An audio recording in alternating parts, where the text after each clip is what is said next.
নমস্কার, সবাই কেমন আছেন? চলে এসেছি আবারও নদীর ধারে। দেখুন চারিদিককার পরিবেশটা খুব সুন্দর। এই যে নদীতে এই বেলায় সবাই এখন জাল ফেলবে। এই নদীতে প্রচুর মাছ পাওয়া যায়, সেই মাছও আপনাদের দেখিয়েছি আমি।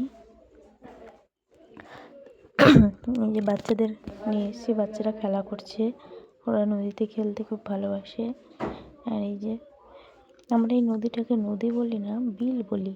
তো আপনাদের ওখানে কি বলে সেটা অবশ্যই জানাবেন। আর আমি আজকে আপনাদের একটা ধাঁধা ধরবো।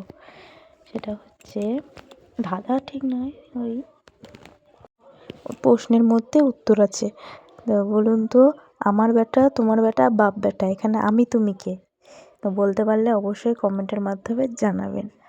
আর এই দেখুন এক ধরনের নৌকো, টিনের। এটার নাম কি আমি ঠিক জানি না। আর এই যে ওখানে আছে খড়া বাঁধানো, এটা হচ্ছে খড়া। এখানে অনেক মাছ পাওয়া যায়।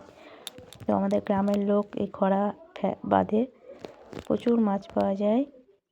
আর আমার এই মিনি ব্লগটি কেমন লাগলো অবশ্যই কমেন্টের মাধ্যমে জানাবেন। আর যদি ভালো লেগে থাকে তো একটু লাইক ও সাবস্ক্রাইব করে দেবেন। Thank you.